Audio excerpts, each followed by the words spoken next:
Alrighty. Well, welcome everybody to the Hour of Sales Power. This is Joe Crisara, your host, and it looks like the subject for today's meeting is how to create more value with higher prices, meaning that when you have a higher price, that you need to create more value when you're out there. Let's face it, selling is not selling where it's easy is just lowering your price and getting the job. They wouldn't call it selling, would they? No, that'd be order taking, right? Yeah, and even then, let's face it, if that's all it took was to get a low price to get the job, would you get very many jobs? Probably. No. Because how often are you the lowest price, Rick? I'm never the lowest price. So, and there's always seemed to be somebody that can be a little bit lower.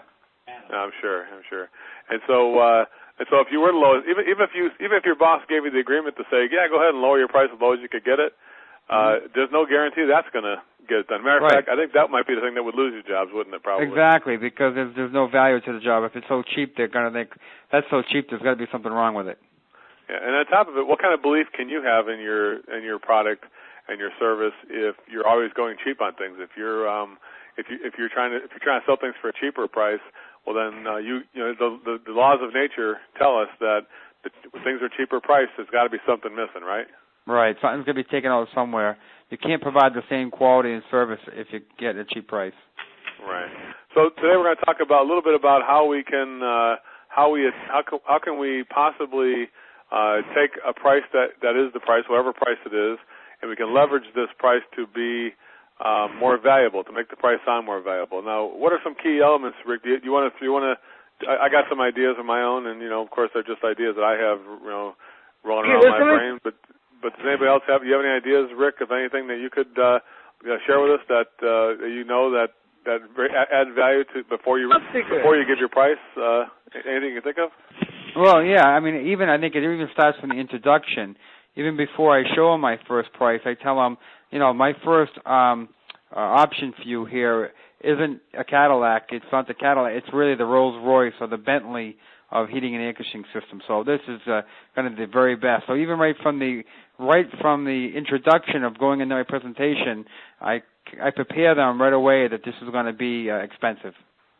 So I think that's true, Rick. I think that obviously the time to build value on price is right before you give your presentation. It's probably the best or easiest time to build value within your price. Right. But there are some things that are done earlier in the presentation that create higher value too, right? So let's talk about right from the beginning, and then what I want to cover today, Rick, is we're going to cover this thing we call the money warning, which is really a tactic that we use to condition your customer for a higher price so that they kind of expect the higher price before you give it to them. We're going to talk about that.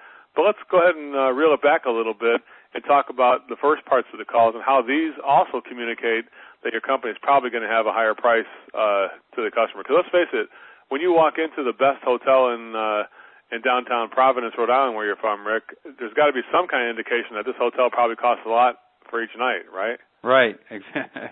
When you walk in that lobby, something's saying, I'll bet this is more than $69 a night, right? Like, what are the indications that when you walk in the hotel that there might be something different? Right. Well, obviously by the decor and the location and how everybody's dressed, and there's a lot of different things that can send the signal that this is not going to be a cheap place to stay at. Right. So right in the very beginning, many times you go to some kind of a restaurant or some kind of a a food place or even a hotel where there's something that's communicating to the average person that this is going to be a little bit more than the average purchase. That it's not going to be a McDonald's hamburger, right? It's not going to be a Motel 6. And so I think the salesperson on the sales call also gives off a vibe that I'm either low rent or else I'm somebody who looks like they're going to get a higher price and acts like they're going to get a higher price on this call, right? So what are some of the things that create value about that, Rick? Can you think of anything on the very first part of the call? Well, I guess the easiest thing I can think of is how you physically look. Looking like a professional when you go there. Again, if you went there in all tattered clothes and didn't look the part, I think there's no way to make a first impression again. So I think that's one area that you really have to be cognizant of how you're going to present yourself. So if you go there with a wife beater and some shorts, that's probably not going to work. Yeah, probably not going to be good, right? No, probably not going to be good. Or an old beat-up truck, you get out of the truck and you open the door, a bunch of stuff falls out, and you spend 5 minutes picking up the stuff and throwing it back in.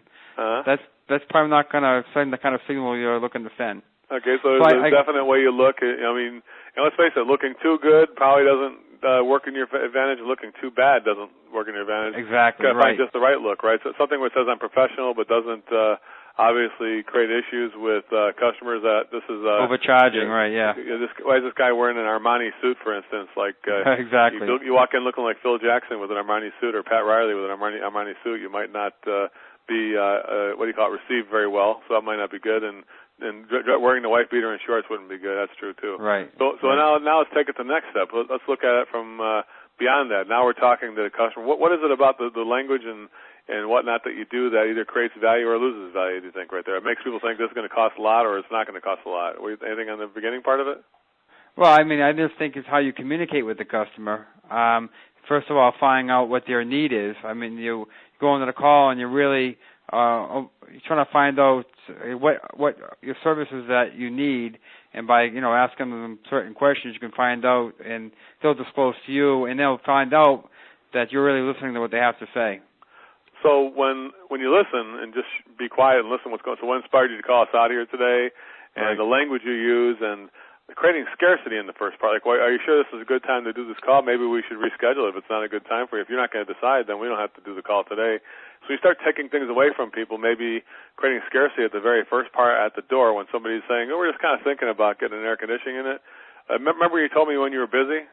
Right. And you had customers saying, we're just kind of getting we're just chewing on some numbers for a new AC system when it was like 95 degrees outside. Remember, what were you telling people when that happened? I said to them, how long have you lived in the house? And we've been here 20 years. I'm like, well, you lived here 20 years. Well, they see what do you need it now? I mean, if I were you, I would just, what have you been doing up till now? Well, we've been putting window units in. I said, well, something wrong with the window units? So now all of a sudden they have to convince you. So the second the customer starts selling you on the call, like, listen, Rick, I'm sick of doing the windows. I want to get this work done. Plus, I got a newborn infant coming. We got to get this house in shape before that baby comes home.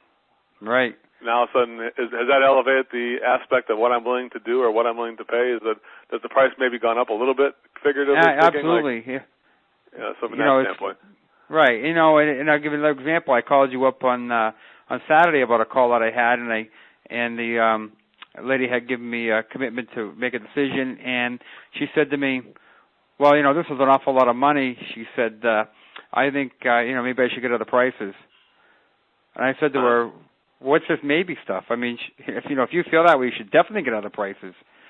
She says, well, is it people less than me? I said, well, I would suppose they would definitely have to be less than me. So, I think you should definitely get other prices. I mean, if that's how you feel.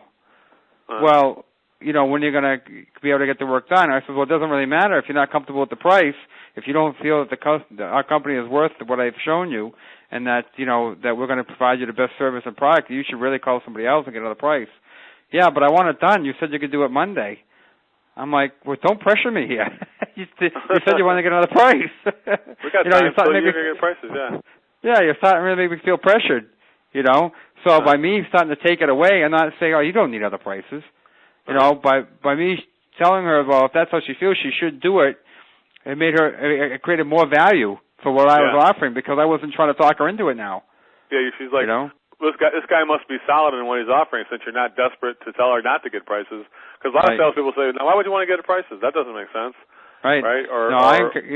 As soon as you encourage them to do that, people who haven't done that should really try it. It's unbelievable how natural it feels.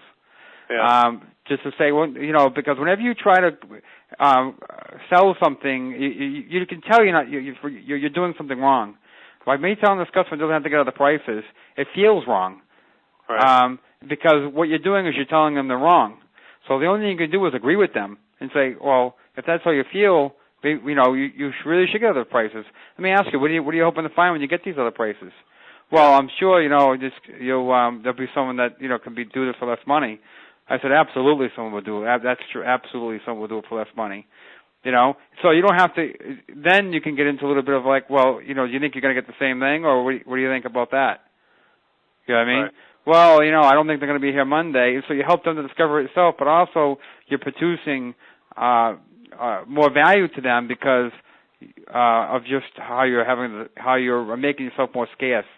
Because you're giving them freedom, and you're saying, listen, I don't care if you go with me or not. Just go get more prices then. If you're not comfortable, If you're not comfortable with my services, you should get other prices. If I'm not clearly better than other people, you should just go with those people. Right, exactly. Now, when somebody says that to somebody, to me, that creates value in a huge way. Right. Because now it's like, man, this guy's not even, he's totally giving me freedom to do what I want. And you know what I use a lot that really works good? It's like, I'm really not comfortable with doing the work for you now, if that's how you feel. I'm not really comfortable doing this. I don't feel comfortable about our arrangement. Oh, wow. That's great. Yeah. Like, so somebody gets like, I should get some other prices. Well, you know what? You're right, John. I don't feel comfortable either. If you don't feel comfortable working with me, I don't feel comfortable working with you either.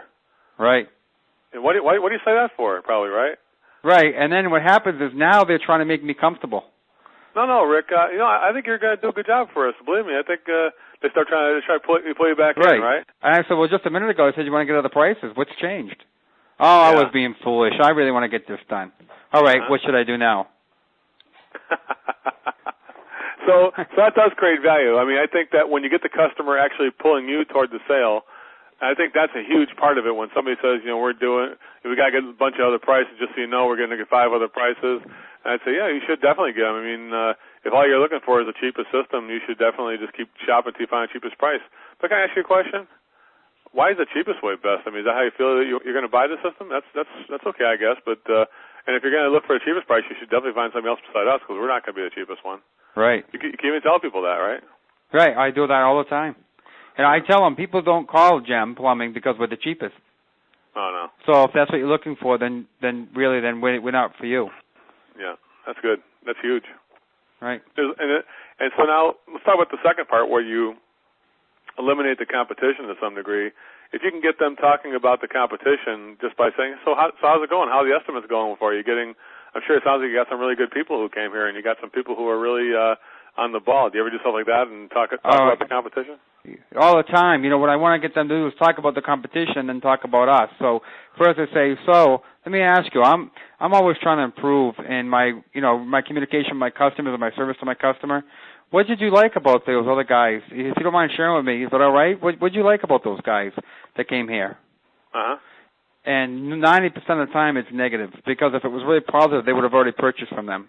And they go, well, actually, the one guy wouldn't. You ever have somebody say, like, the one guy wouldn't leave? You sit here all night trying to sell it? All the time he says, oh, the other guy was here for 2 hours, and we couldn't get him out of here. I had even told someone the guy was there for 4 hours, and all these books and all this stuff, and he says, please, you're not going to do that. I said, oh, no, I wouldn't do that. Then I had another one tell me, listen, the guy was here 2 weeks ago. I've called him 4 times. He said he's going to email me an estimate. I haven't received anything from him yet. I'm like, really? Email an estimate? How does that impact the value when somebody says they're going to send an estimate right away and they don't send one for 2 weeks? Right. I say, boy, and then I said they're going to email an estimate. I says, I wonder if you ever need service from them, I wonder if they're going to email you the service. They're going to email the service guy out here. Maybe he's going to. I always like that one when people say, the guys. I still got a proposal coming in the mail, and then I say to that, Rick. Then I go, really? He's not going to make a presentation to you? I mean, that's kind of weird. So he's comfortable just mailing a presentation, and I mean, what kind of service is it where he won't even present his own options to you? I don't understand that. Right.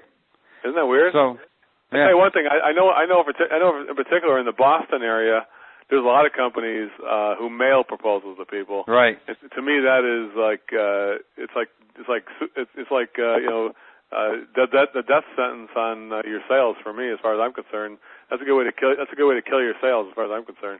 Yeah, that's true. So if somebody's out there still mailing proposals to people, man, that's about the most dysfunctional. That's about the lowest form of sales you can make.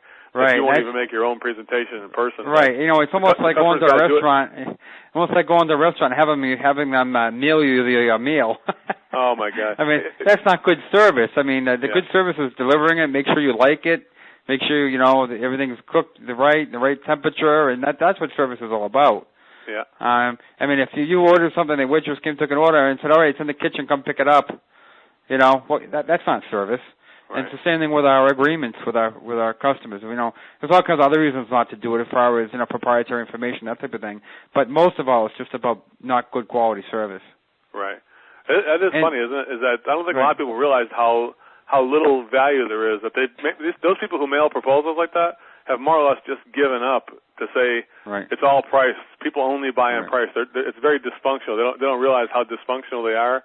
That everybody thinks that it's just about price, or those people in particular think that it's just they're going to buy on price anyway. Why even make a presentation? Right, and you know it's another way too. I was meeting with a housewife, and she told me that she was gathering the estimates and getting them mailed.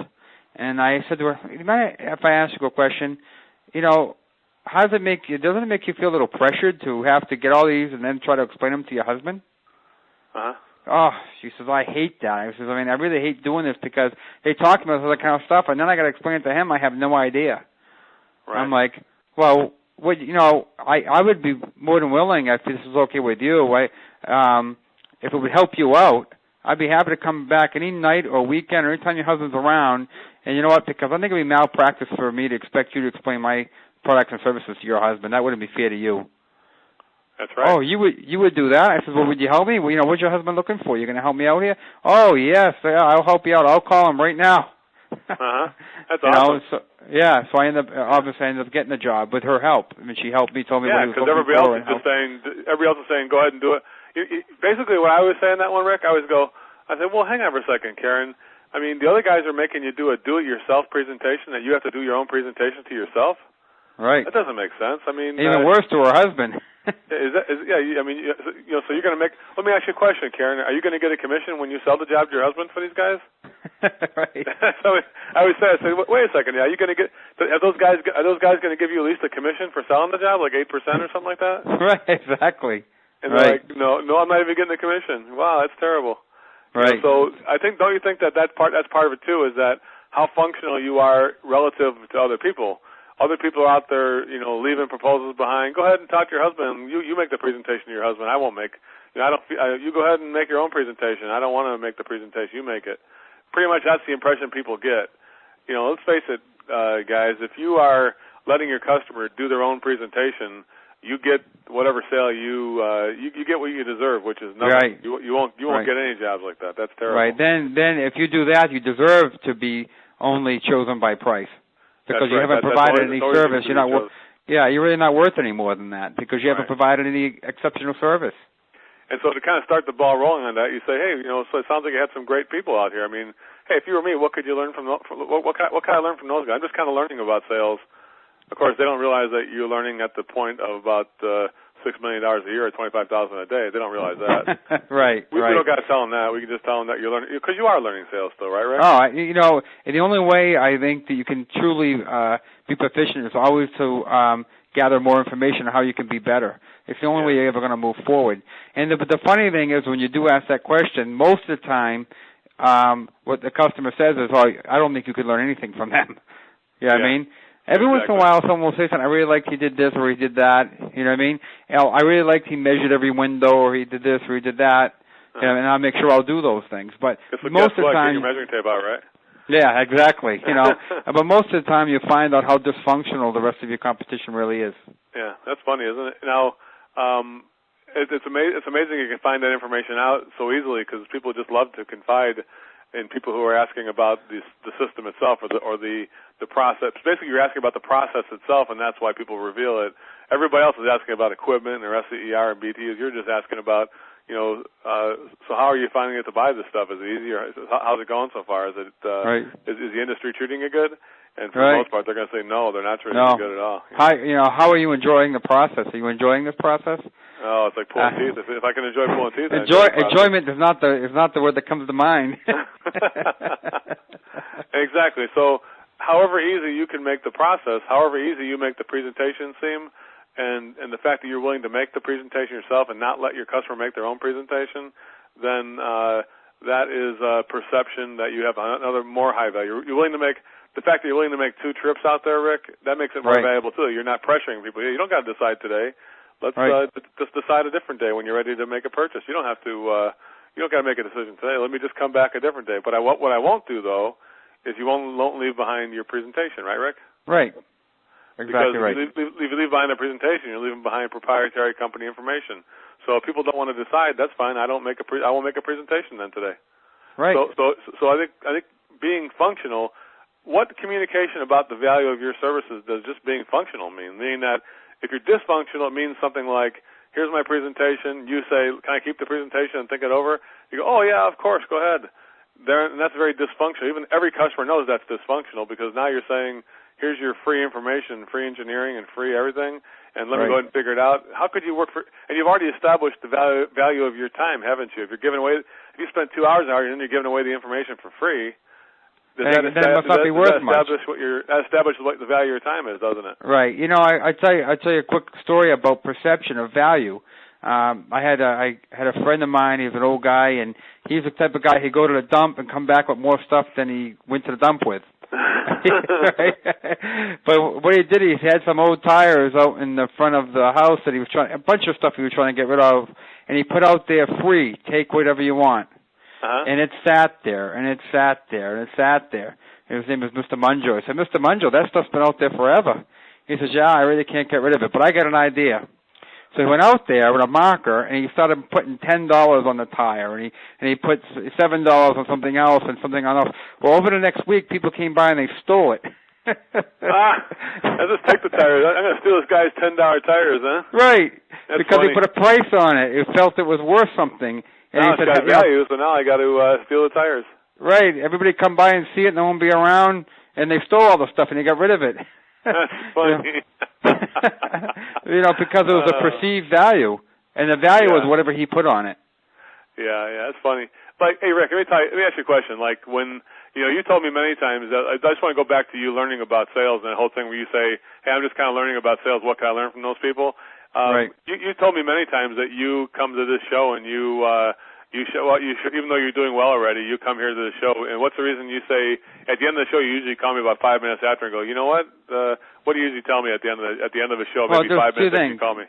What happens is that it keeps me energized and fresh, but also it keeps me on the straight and narrow, because sometimes you get into habits that you're not supposed to be doing, and by talking about them and verbalizing them, you can re-solidify the importance of them in your mind and get right back on the right track. So, I like to do this and talk about this because it helps me to continue to move in the right direction, and it re-energizes me. It also gets very lonely. You're out on the road, or you're doing these different things, you're talking with the customers, and sometimes you could talk to other people about, the things you go through. You can find better ways of doing things and feel like you're not always out. I always say sales is a very lonely job. Sometimes you're out there on your own, it seems.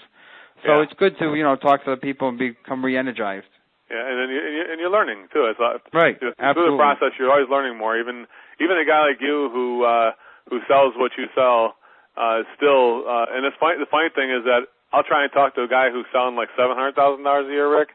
Right. And I'll say, you should come to one of the classes. He goes, I already got myself set up. I already went to the boot camps and I know what I'm doing. I say, hey, listen, I sold $700,000 last year. Oh, I pick up stuff all the time, and then I say, you know what? I got to get better at that. I'm going to do that next time. And if it wasn't coming to these meetings as much as I could, on Thursday night and talking about it, when a customer would ask me about, maybe I should get the prices, I would catch myself falling back into trying to sell them onto not getting the prices. Uh-huh. See? But by coming to the meeting every week and learning about it and hearing it, it's automatic in my mind that I don't do that now. Whereas if I didn't come to this every week, I would fall back into old habits, and it would cost me more sales. Yeah, you're right.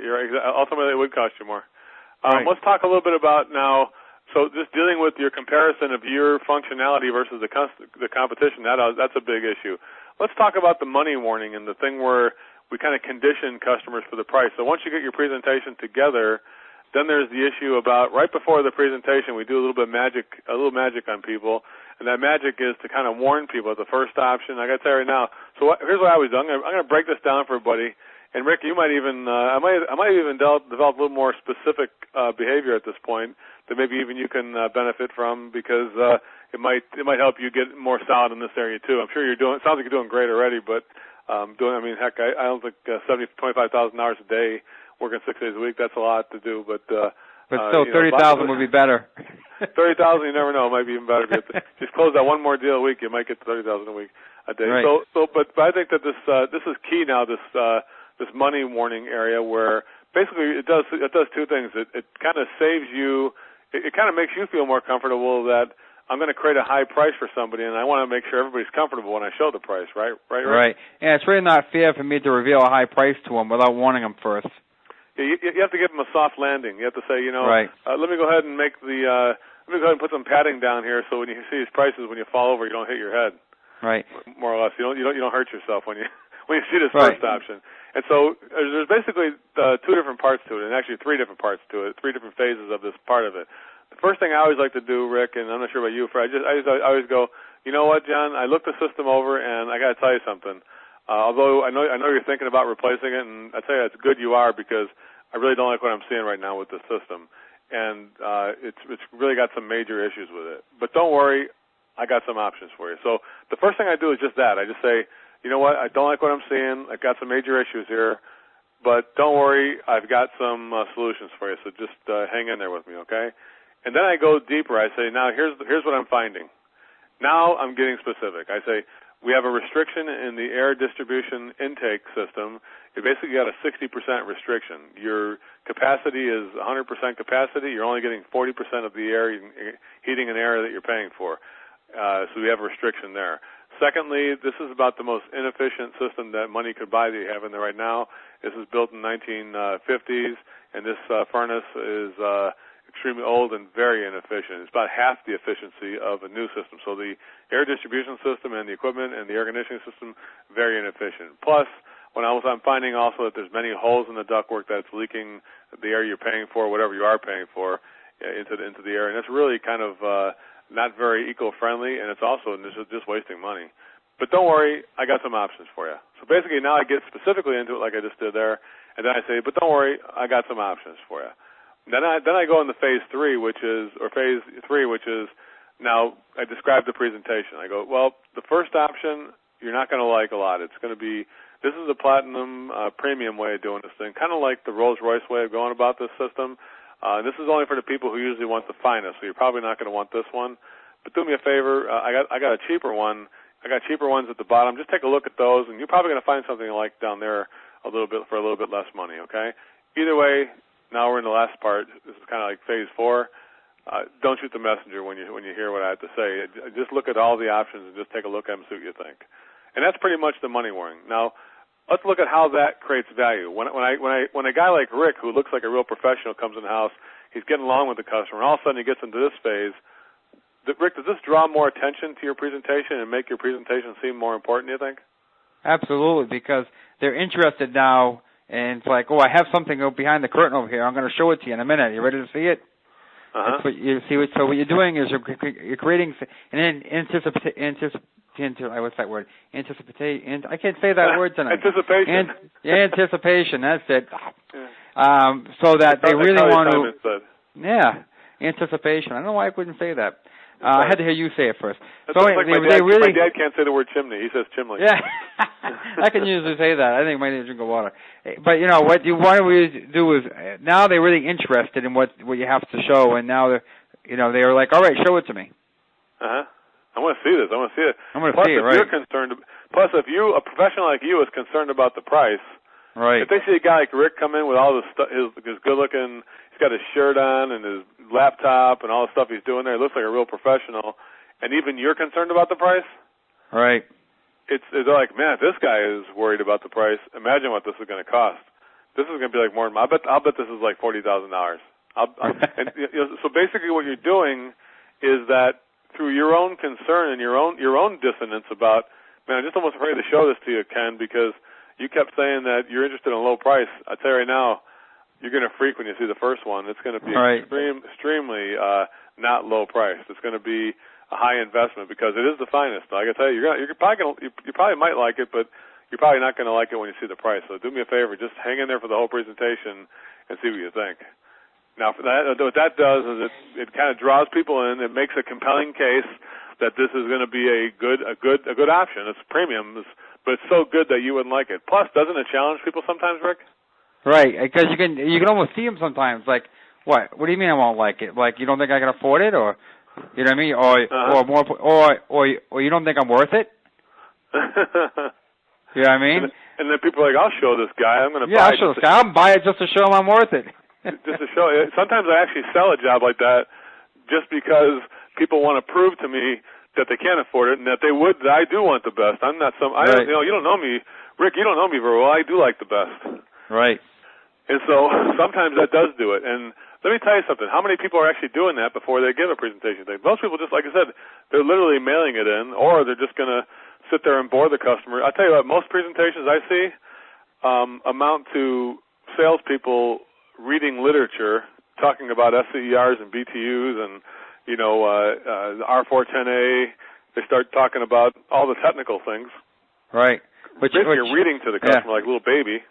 I don't, and the amazing thing is, I haven't said the word sphere in a year, or BTU, or any of that stuff, or R410A. I haven't discussed any of that with a customer in a year. But you probably have called it. This is our earth-friendly refrigerant, probably, right? Exactly. This is our eco refrigerant, our green refrigerant. Right, or highest return on your investment, or those type of things. Just words that no one else uses. Right.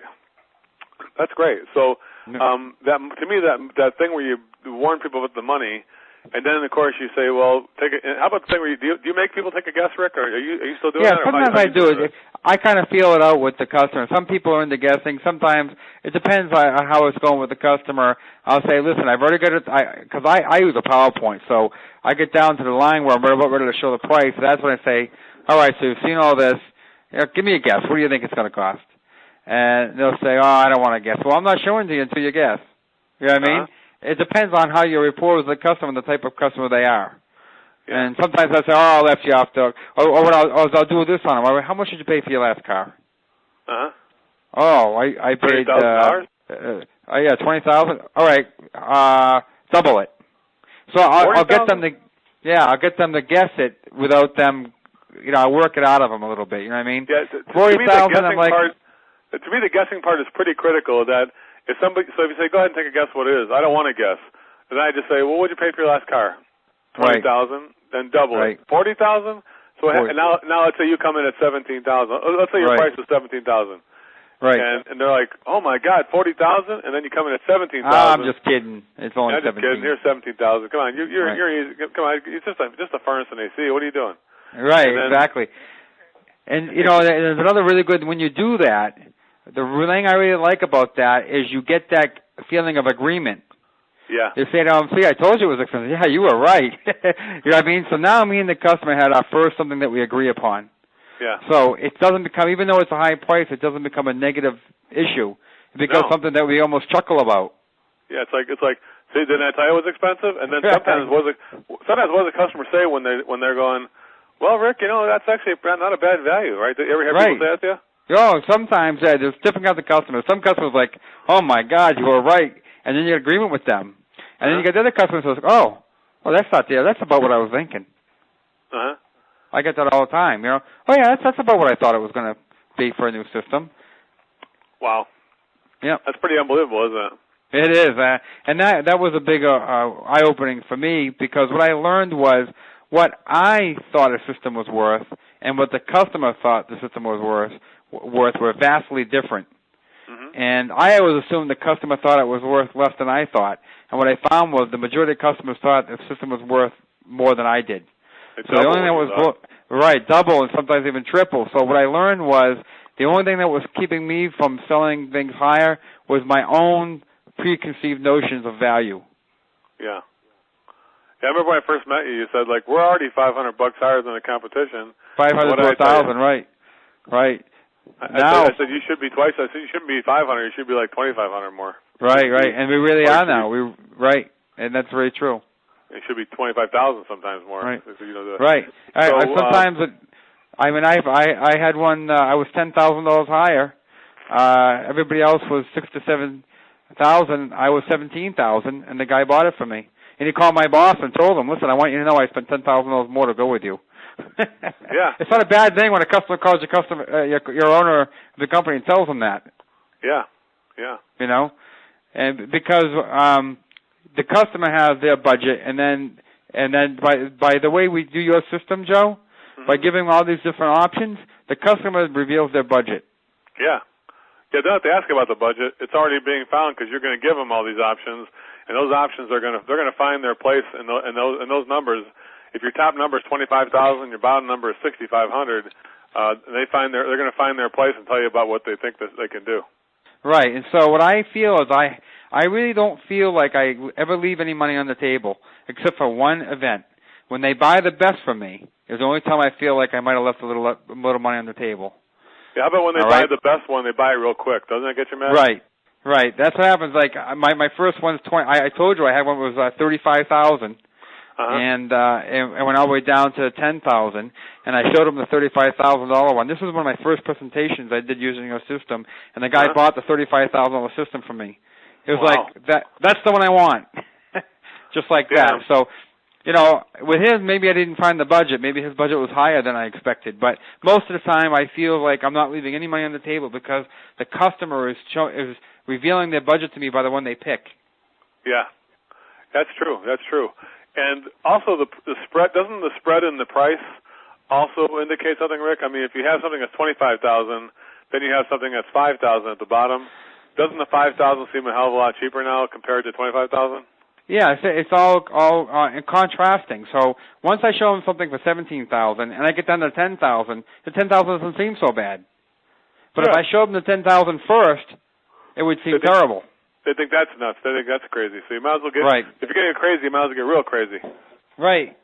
Yeah. Exactly. I've seen many times where guys sell repairs even, where the repair gets up to $5,000 and they actually wind up selling it.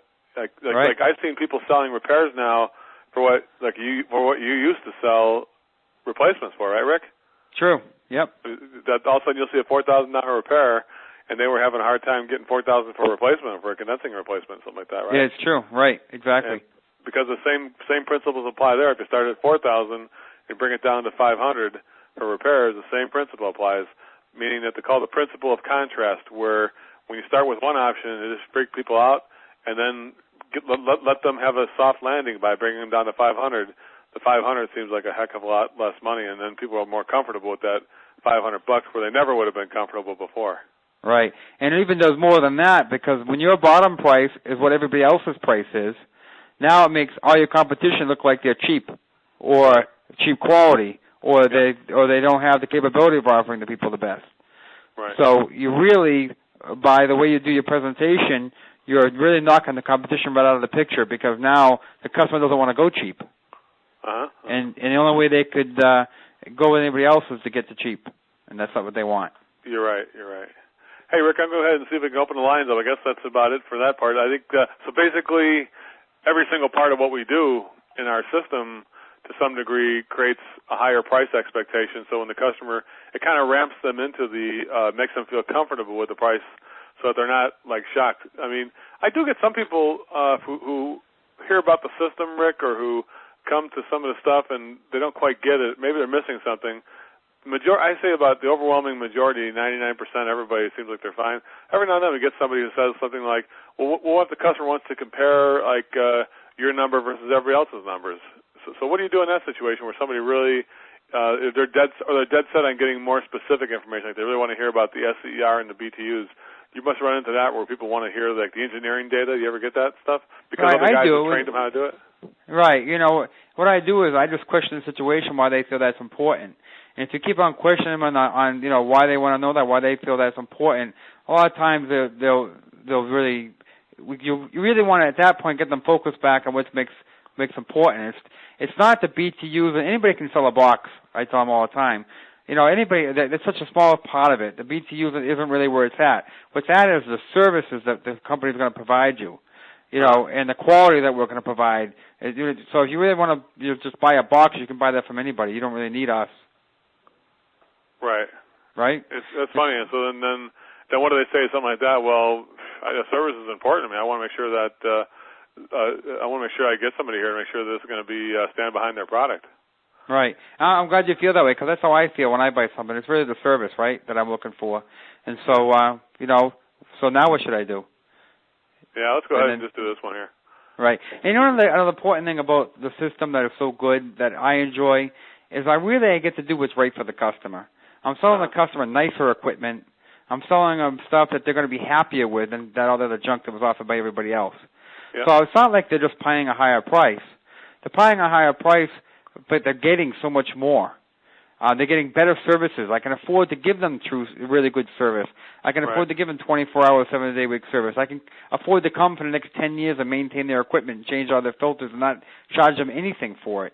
Right, so right. you know, I get to give the customer the service they really deserve. Whereas before I was just trying to, sell the cheapest thing I could, get it installed, and then go to the next one. And I wasn't really able to afford to provide the customer with really better service because it wasn't in the price. Yeah. Hey, you know what? Did I tell you I bought a Toyota Prius, Rick, recently? Oh, you did? Yeah. And it's funny because I bought it because of the gadgetry. I love the instrumentation panel, but Julie bought it to save the planet. She loves to save the planet.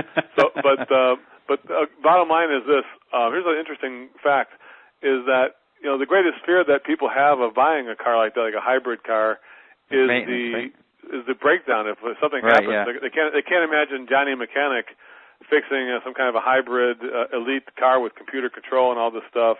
And so one of the things I do to ease your mind is I go, so you want to get that? If you want to get that car, here's what the car is going to cost. What they do is they charge more than the sticker price, and they also include the 6-year, 75,000-mile warranty, 100,000 mile drivetrain or battery. The battery is guaranteed for 100,000 miles.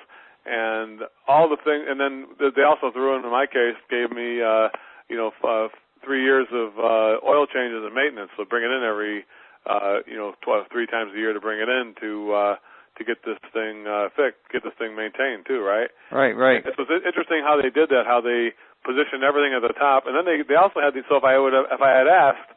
Like I said, well, is this maintenance like mandatory? No, so you can get it without it. Just be a little bit, probably it would be $4,000 less without the if you don't want to have the 6-year, you want the 3-year, 36,000 mile warranty. That would be like $2,500 less or whatever. And I said, okay. How about the oil changes? Yeah, if you don't want that, that'll be $1,500 less.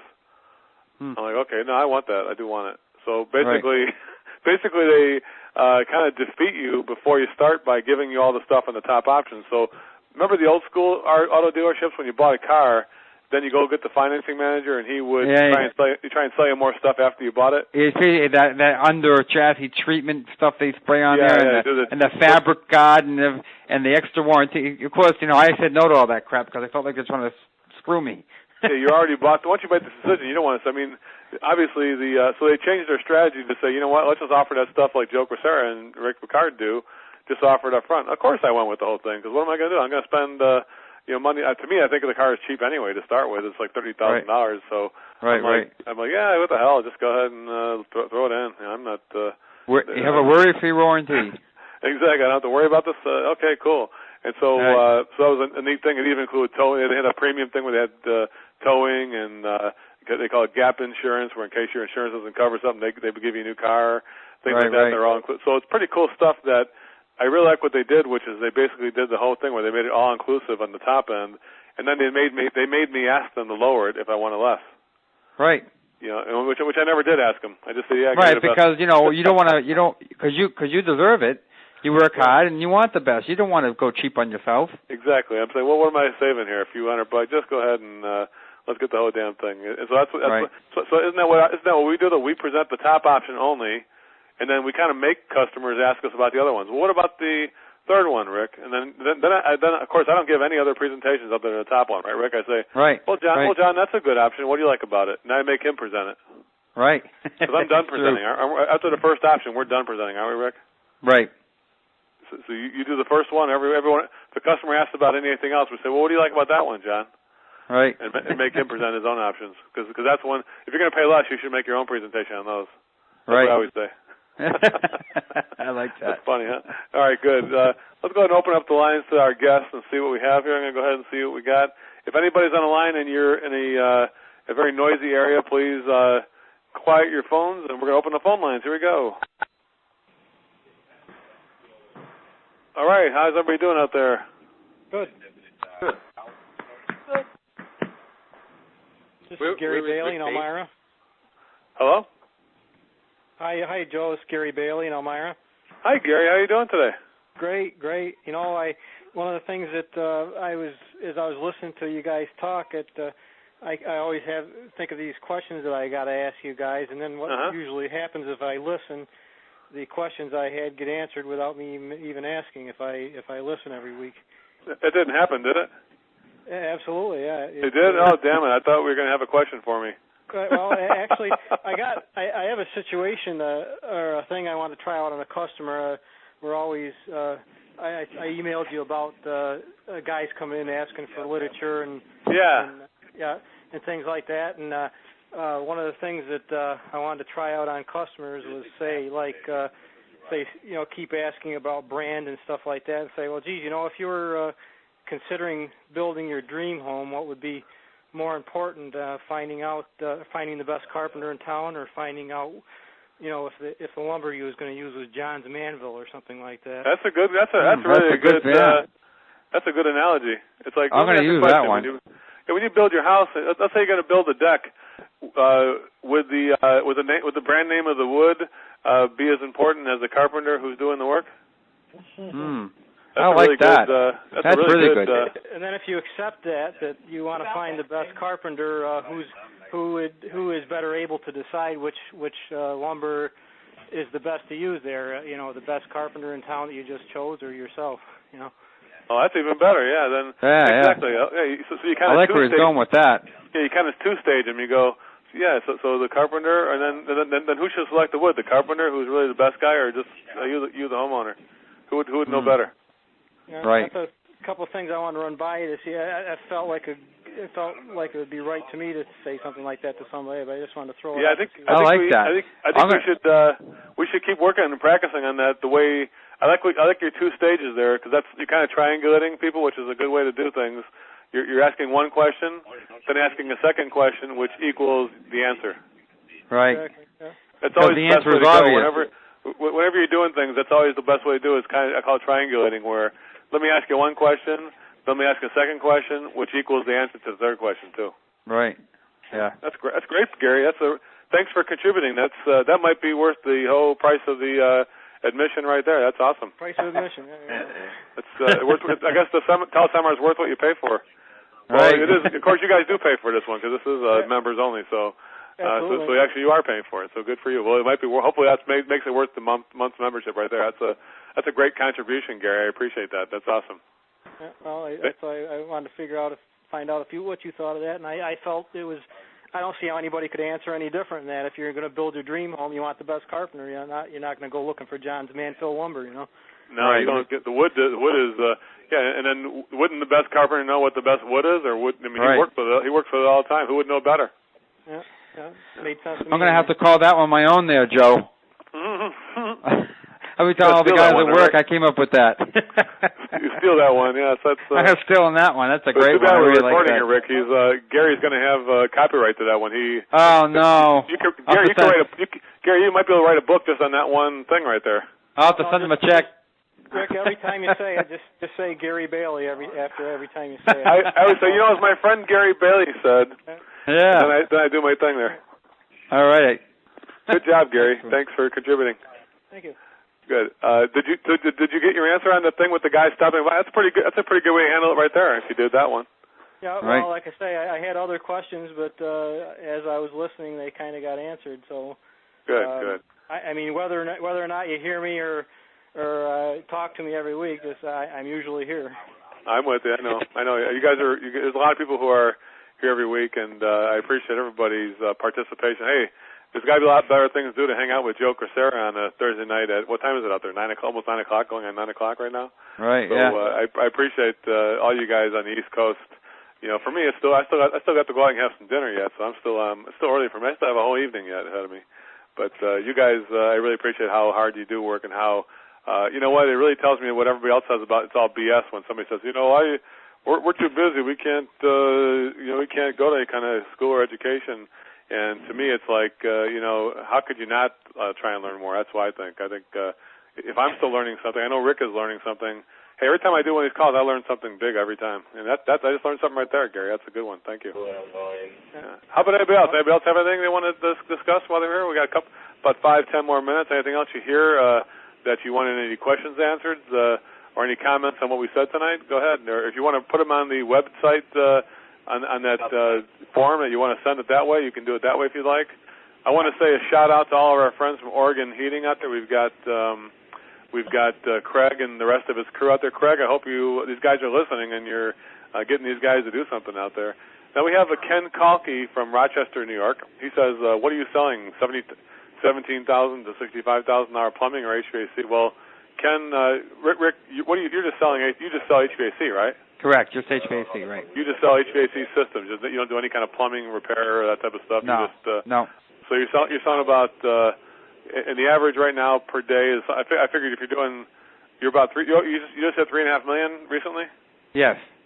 You just hit $3.5 million recently, and so this year, from January to this year, so far you're at $3.5 million, a little over $3.5 million, and so right. You figure that September, October, November, December is your good part of the year. That's when it gets cold, right? Right. So that's traditionally the second half of the year is better than the first half. Yeah. I find. Yeah, so you're a little bit over. So we're a little bit past halfway mark, and you're set to do about $6 million. Now, if you look at that, guys, if you're doing $1 million, that's $20,000 a week. So if you're doing $6 million, that's about $120,000 a week, right? Right. So there you go. So Ken, Rick is selling about $120,000 a week in HVAC replacement jobs and renovations for air conditioning. Now, you're not doing any remodeling or new construction, right, Rick? No, we don't. I don't do any of that. It's just all replacement and add-ons type of thing. Right. So it has heat and AC, but needs to have it replaced. That's all I do. Yeah. Okay. And every now and then you do maybe a cut-in job where somebody has a boiler and you do a duct system with an add-on too. Yeah, well, not really a whole lot of that. I mean, we used to do more of that, right. But I can't remember the last time I did one of those. Good. All right, come on, Joe. You spoke about this last time. Who's that? Who said that? I don't know who that is. They didn't name themselves. Okay. So we got somebody on the internet. Everybody's chiming in here. Anybody else have anything they want to ask? Some other things they have going. When you're using scarcity, what if it backfires on you? The customer says, okay, I'll get some other prices. The sales can in there, can it? Yeah, that's right. Can I answer that, Joe? Sure, go ahead, Rich. Well, and if that happens, then the customer wasn't really going to buy from you anyway. I mean, you can't lose what you haven't got. And it really hasn't backfired, Rick. Because you don't have it. It wasn't like it was your job. Yeah, Mark, who's asking us, Mark up there in New England. It's not really backfiring because if you didn't have the job to begin with, and if the customer's perception that you're of no value, that you are somebody of no value, then how did you blow it? I don't get that. Right. You didn't blow it at all. You weren't going to get the job. You simply weren't going to get the job, and that's all there was to it. Right. So I think that's an indication too that you haven't built enough value. You haven't shown the customer that you're different and that you're worth more money. If they do decide to take it and go somewhere else, so you can't lose what you don't have. So that could happen. Exactly. So how many times has it happened, Rick? How many times have you said to the customer, maybe we should just reschedule or cancel it? If you want to get some other people, you should go ahead and get some other people. How many times has that backfired on you? I am so shocked it's never happened. I always tell people that at my seminar. Like I'm having the total immersion in Los Angeles this week, and I always say the same thing. I'm like, people say, if I have somebody, let's say I'm on a sales call and somebody says, we're just kind of out getting some price, just shopping around. I'm like, okay, why don't you do this then? Why don't you let me know when you're done shopping, and I'll just come back when you're ready. I was under the impression you want to do something. I didn't know. Let me go ahead and cancel it if you aren't interested in anything.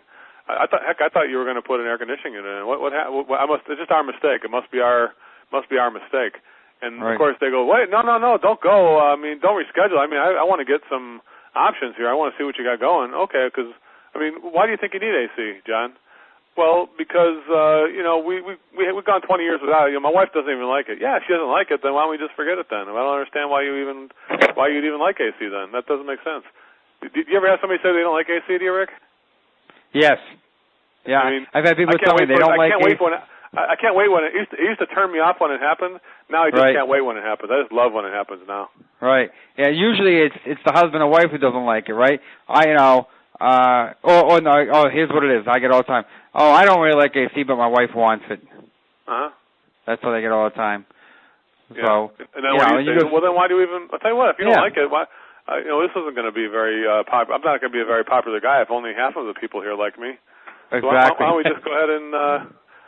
How about this one? When you see the customer, you ever do this one? Like, remember the old days, Rick, when you were in the middle of a presentation and the customer would, like, the wife would get up in the middle of the presentation. We just kind of ignore it. Remember those days? Right. Yeah. I told you that happened to me, and when I said to the husband, I says, "You mind if I ask you a question?" He said, "No." What did I do to drive your wife away like that? She's really doesn't seem to be that interested now. What did I do wrong? Yeah. And then what did he do? He said, "Carol, get back over here." Yeah. Okay. I said, "No, you don't have it. I mean, it must be something I'm doing. I mean, oh no, and it's amazing how you would think that that wouldn't work, but it really works." I'll tell you one thing I always do. I go. Here's what I did recently. I was on something, and a lady got up in the middle of my presentation and just started leaving because what that's a tactic is I don't want to hear it this way. I can't decide. We have to think about it later because you're setting up a think it over. If you keep presenting when you got two people in front of you, husband and wife, then the wife gets up and leaves the table. Right. And you keep presenting like there's nothing happening right now. Well, yeah, I have to discuss with my wife now. Right. Yeah, because then he's going to say. I mean, imagine if you were a comedian, or let's imagine if you were a singer in a band or whatever. Let's say you're an opera singer, and you're in the middle of your opera, and 50% of the audience got up and left. Right. How would you think your opera's going right now? You think not very good. You're going to get a good review at the end? No. So you can just tell people, it's like, you know what, John, I feel like I'm not doing a good job. I mean, 50% of my audience just left me right now. That's right. That's what I always say. It's like, I don't see how it's going to be good. 50% of the audience just left. Right. It's kind of like a singer where half the audience leaves when I'm in the middle of my song. I screwed this up, didn't I? Right. And the reason that works is because you take responsibility. That'll work. You can't blame them for it. But if you take responsibility for it, I really screwed this up. Now, because she'll come back because she wants to rescue you now. Oh no, you didn't mess it up. So that's good. Yeah, it's good stuff. I like that. I just want to bring that one. I think it's a funny one. Yeah, I like that. I think that Carpenter one is really good tonight. And that's a funny one there. Anybody else have anything else they want to go over? Or check out some people on the internet. Oregon. Sorry, I don't want to say Oregon. It's Oregon Heating up there. Craig and his boys up there, his posse. Rick, they asked a question. When you spoke about looking professional, what do you think about company shirts for the sales staff? Is that too much? So, Rick, what do you? No, what do you that's what I wear. I wear a company shirt. It's a button-down shirt. That has gem plumbing on it, so that when I come to the door, they know I'm not a vagrant. And then I just wear a nice pair of slacks and a nice pair of black shoes. So. So don't you think shoes mean for a salesperson? I think shoes mean a lot to me. Right. That if you don't go there with army boots, or don't go there with gym shoes or PF Flyers. Wear something that's a nice leather shoe that looks like a professional. That's one of those things that says to me. It's like, who told me one time that your shoes never lie. That people look at your shoes, they can say this guy's kind of a bum if he's got crappy shoes on. Like he can't even take care of his shoes. How's he going to take care of my furnace and air conditioning unit? That's one of the things I've been taught. And I tell you what. I wear Echo shoes, which are Italian shoes, and they look like normal shoes. I mean, they aren't like real dressy ones, but they are good quality leather shoe that stays clean, and they don't scuff up very easy. So I make sure that I make sure I take care of my feet. Plus I am diabetic, so I make sure I take care of my feet as well. But I'm a big believer in good shoes and also clean pants without holes in them. I don't think you're doing yourself a favor by going in blue jeans like Jethro Bodine from the Beverly Hillbillies. You're right. Yeah, I think you got to wear some. I mean, what kind of pants do you wear, Rick? Just a pair of. The company supplies me. They're almost like a work pant, but they're like a nice pleat in them. Almost like I guess you might call them like khakis. A docker, exactly. Something. They're more like a docker. Yeah. Wait, you know what? Maybe we should start a Rick Picard dress line. Sure. Yeah. Yes. Who's that? Who's what? Somebody else out there? No. There's some background noise. Joe. Yeah. Hey, Rick, I got a question for you real quick. Yeah. When you're using your PowerPoint presentation, are you having any brand names on those PowerPoints? In other words, when you go to your most premium option, your Platinum Plus product, and it says, your highest return on investment of that, is it plugging in equipment at that point in time or a brand at that point in time? No brand. What I do is when I press the button, it will show a condensing unit, but it won't. I'll pick one that you can't see a brand on it. Okay. And it'll just say, whatever description I pick, but it will never say C rating, BT rating, or a brand. Okay. And it just lists the highest return on investment, quietest system available, and then it lists all the way back down with the service built into it, and then... Exactly. Yeah. But I tell you what I'll do. I think I'm going to go ahead and take a few PowerPoints like that.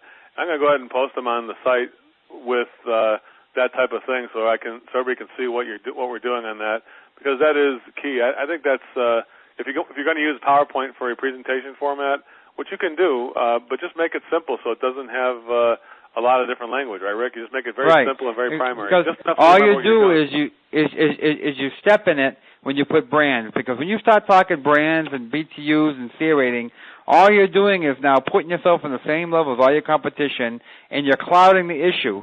Now the customer gets stuck on, well, I heard this brand was better than that brand, and this guy's giving me 36, and you're giving me 30, and you're getting their focus away from your service, which really is important, and onto the box, which is really unimportant. Right. I'd like to be able to use that type of presentation as opposed to sitting there and writing it out. I don't think that's going to work. Right. Yeah, what I do is I have them already all pre-made, and I have a laptop with a screen twist. Okay, is that Hewlett one? What's that? Is that Hewlett-Packard one where you can just crank the top? I actually have it's a Toshiba one, but I just take it, and so I have it facing towards me when I'm doing whatever I'm doing. When I'm ready to present, I spin the screen, and so that the customer and me can look at the screen together, and I make my presentation. Okay. Right. Yeah, that's good. I'm going to put some of those up there. I'll go ahead and I'll put them in the site in the sales forms, and I'll do them in the feature resources so everybody can take a look at that. Because if you're going to use laptop, it's not a bad way of doing it. And the brand name is not important, right, Rick? I mean, I got you off of that about a year ago. I got you off the brand name crack. And I really was. I was really into the brand. I was, when I did my presentations, I started them out with, American Standard, 2-stage, and another thing. And as time went on, I started taking brand names out. Then I took out BTUs, and I took refrigerant. And what I found that as time went on, I got a lot less resistance from the customer. I got them more focused on making a decision because I took all that stuff that was clouding the issue out of the way. Right. So I have to say, Joe, you were right that time. Right. I've learned how to do that, and it hasn't been an issue to me as of late. But I was just Mike, you're on a little bit of a roll there. How many of you got in a row? You're pretty much on a roll where you haven't lost one for a while. I think I'm out of the last 16, I've closed 15. But my average ticket went down because they weren't full systems. So, that's still right. Your closing ratio is good, right? Yeah, I'm kind of like I'm waiting for the other shoe to drop and me to go bad and get a bad habit going again. I don't know. Yeah, well, that's why if you keep on thinking like that, you won't. You keep on looking for it. I know I'm doing the right thing when I leave the home and the customer says to me, "Oh yeah, by the way, what kind of equipment am I getting?" Or what size is it? I mean, I get that all the time. It's after the sale is made and the agreement signed and we get them on the schedule ready to do the work. Sometimes I may come up with that question. Right. How do you answer that question, Rick? What do you do when they say that? Yeah, I'll just tell them at that point. I'll ask them. I said, "Why is there a particular brand that?" I'll get them to reveal a bit why they're asking the question now. A lot of times, I'll say to them, "Do you really care what kind I'm offering you?" Well, I was just kind of curious. I'm like, "Well, is there any potential you have in your mind?" And so I'll do that a little bit with them. They'll say, "Well, yeah, I've heard of Lennox or American Standard." I says, "All right. So if I had American Standard, how would you feel about that?" Well, I feel, yeah, that's good. That's what I have, So first, what I really do is when they ask the question, to be quite frank about it, I want to find out why they're asking me the question first. Uh-huh. And once I know why they've asked me, then I'll tell them. Yeah, right. Find out the answer first that they want to hear, and then if they want something different than you have, then you can say something like, "Well, I do have that one too, but if you want something better, that's what I put in, something a little bit better this time." And then you can pole vault your brand or whatever you're doing there, right? Yeah. Right. Good. How to get started with service contract? So I know I had a guy from Los Angeles asking here how to get started with service contracts. I think that when it comes to what you're selling, Rick, you're probably the service contract starter best friend, right? I mean, because if you're out there selling, because let's face it, Ray, you're out there from Los Angeles and you're saying how to get started with service contracts. There's no better way to get started than when selling a 10-year package of planned service that Rick or a guy like me or other people who are like Craig, I know Craig from Oregon up there, he'll sell a job with a 10-year planned service package. So right off the bat, every time, Rick, you sell one, I mean, how many planned service, Rick, if you could take a guess, how many, and you say you close a couple deals a day, let's say, how many planned service agreements do you think you sell a week? Oh, God. Well, I bet you I sell 5 10-year service contracts where they're all, where they're 10 years, the next 10 years, and I bet you I sell 10 5-year, right? So you're telling me, Rick, that over the whole week, you think you're probably selling 100 planned service agreements a week by yourself? Right. Yeah. Everybody hear that? What better way to get started selling plan? If you're just getting started selling planned service, I tell you one thing: nothing better than selling them in 10 5-year packs, because now all of a sudden you can grow your service department. You want to grow a service department? Pre-sell some planned service for people. This way, you kind of got you got tomorrow's service sold today, right? Right, and customers really love it because they feel they know their true cost, and they feel like they're getting the service at today's prices. Because what is a service contract going to cost in 10 years? So they feel it's a good value, and it is. Somebody says, why would I want to buy 10 years of planned service today? I could say, well, you don't have to. You could just go ahead and just buy this third option, which doesn't have any planned service in it, or just a 1-year planned service. But a lot of people a lot of people like to buy tomorrow's service at today's price, and this way the prices can't go up, and you're locked in. Right. And also with the filters and pads and that type of stuff too, right?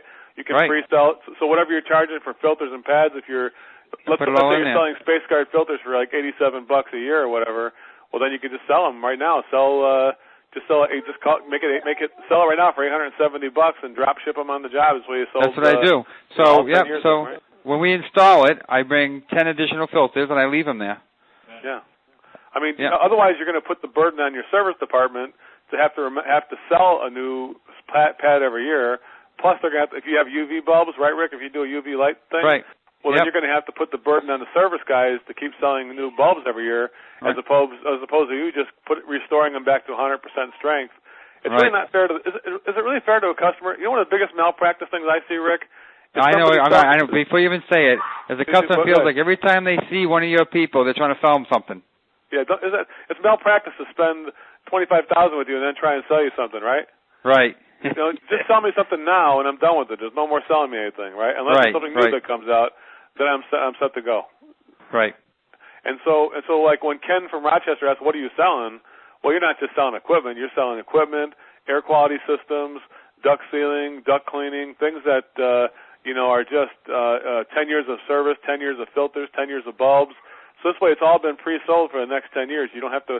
The service guys can go out there. Now, if you have some service guys who are challenged to sell, like let's face it, if you have 20 guys in your service department, 5 or 6 of them are just not going to be good at selling. And probably more like 5 or 6 would be good, and 15 wouldn't be good probably. Right. Exactly. And so now you got a way to develop young technicians without putting pressure on them to sell. You've already sold it, and that's pretty much it. Right.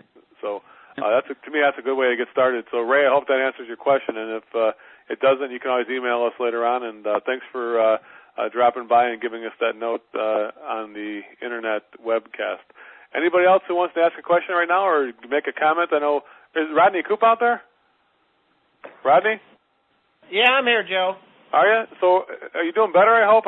Last week it sounded like you were ready to go in the closet and suck your thumb. Are you doing better? No. I really wasn't having any problems. I just wanted to hear your comment on how strong a language you should use or that you should keep with a customer. But hey, I do have a question for you. Good. We're doing a trade show this weekend, a home show, and I'm just wondering, kind of like, how much information should you not share with the customer at a home show? Yeah, that's a good one. You know what? Here's the best thing at a home show you got to do.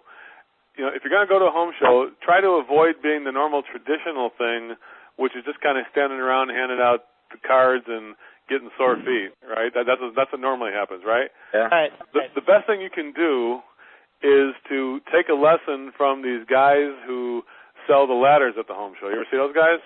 Yeah. You ever see the kind of crowd that hangs around their booth? Yeah, because they're standing on ladders. Well, not just that. They also got demonstrating. Right. Well, but they're doing something. Same with the guy who he sits behind that counter with some, I don't know, I forget what the hell it is he does, but he does a little show. Oh, the meat. He sells the knives, right? Ginsu knife. Exactly. Yeah, he sells the knives at the home show. So if you can do something like get yourself a little podium, get up there and give a little presentation on something. Start out. There's a whole thing to do on trade shows. The thing to do on trade shows like that is to gain people's attention. You need somebody who's a showman. You know, you'd be better off hiring a magician, for instance.